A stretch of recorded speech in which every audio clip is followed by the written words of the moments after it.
Aujourd'hui, on va parler d'un sujet qui est un peu le secret le mieux gardé, mais aussi le plus grand risque de la finance et de l'assurance, le code COBOL. On va voir ensemble comment on peut transformer ce qui ressemble à une bombe à retardement en un véritable avantage. Et ça, en quelques jours seulement. Alors, allons-y, on plonge directement dans le vif du sujet. Un problème que, franchement, toutes les grandes institutions financières, les assurances et même le secteur public connaissent par cœur. C'est le grand paradoxe du COBOL. Pour se donner une idée de l'échelle, c'est simple. Ce langage, qui date un peu, fait encore tourner près de 90% des transactions financières dans le monde. Oui, 90%. C'est absolument partout, c'est silencieux, mais c'est le système sanguin de notre économie. Et voilà la question qui fâche, la question qui donne des sueurs froides. Les experts, ceux qui ont construit tout ça, partent à la retraite. Et avec eux, c'est des décennies de connaissances qui s'envolent. Le résultat? Eh bien, c'est un énorme trou dans la raquette, un vrai risque pour les entreprises.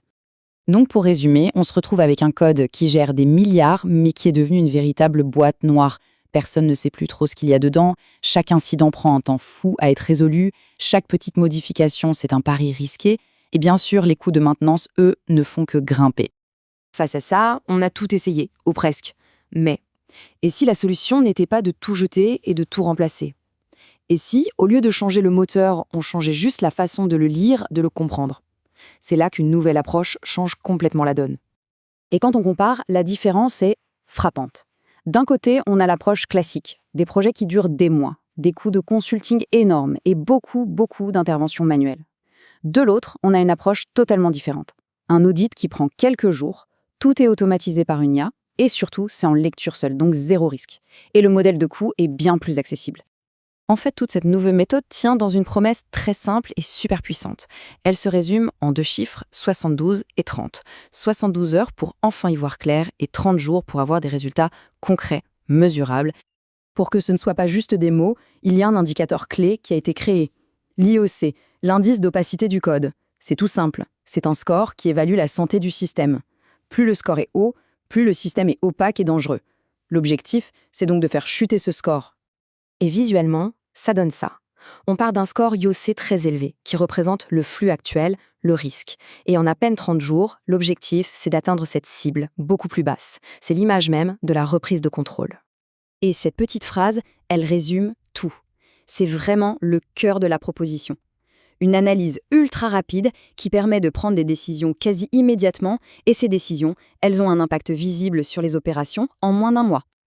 Bon, d'accord, mais comment ça marche concrètement cet audit en 72 heures? Comment c'est possible d'avoir des réponses si vite et surtout sans prendre le moindre risque pour la production? Alors la réponse est simple, la sécurité c'est la priorité numéro 1. L'analyse se fait uniquement en lecture seule. Je répète, lecture seule. Ça veut dire qu'il y a absolument zéro impact sur la prod. Et bien sûr, tout est blindé, accord de confidentialité, chiffrement de bout en bout, et les données sont supprimées après 7 jours. C'est non négociable. Et le processus en lui-même est d'une simplicité désarmante. Jour 0, on se parle 30 minutes, on cadre le truc et on donne les accès. Ensuite, pendant 2 jours, l'IA travaille en coulisses. Elle cartographie tout, analyse les liens entre les programmes et calcule ce fameux score IOC. Et le 3e jour, restitution. Une session de 45 minutes et un rapport de 2 pages hyper concis. Et ça, c'est peut-être le point le plus important pour des équipes qui sont déjà complètement débordées. Tout ce processus ne demande que 60 à 90 minutes de leur temps, 1h30 maximum. C'est un investissement en temps qui est ridicule par rapport à la valeur qu'on en retire. Ok, l'audit est fait, on y voit clair, super. Et après, qu'est-ce qui se passe concrètement dans les 30 jours qui suivent? C'est quoi le vrai impact? Les résultats parlent d'eux-mêmes. En se basant sur des cas réels, on voit une chute drastique des indicateurs de crise. Le nombre d'incidents par mois qui passe de 9 à 5. Le temps moyen pour résoudre un problème qui est presque divisé par 2. Et le nombre de tickets opaques, vous savez, ceux où personne ne comprend rien, qui s'effondre de plus de la moitié. Et bien entendu, qui dit moins d'incidents et moins de temps perdu, dit des économies très concrètes. Le simulateur du coût de l'inaction le montre bien ici, c'est une économie potentielle de plus de 1 400 $ chaque mois. Le retour sur investissement est quasi immédiat. Alors, comment on se lance? L'idée, c'est que l'offre soit aussi simple et directe que le processus. Pas de surprise. Pour résumer, voilà l'offre. Pour un prix qui démarre à 2 800 $ canadiens, on reçoit en 72 heures les 2 pages qui changent tout. La carte des entrées-sorties pour comprendre les flux et le top 5 des actions prioritaires à mener. Le tout, je le rappelle, avec moins de 90 minutes de temps mobilisé en interne. C'est vraiment pensé pour la décision rapide et efficace.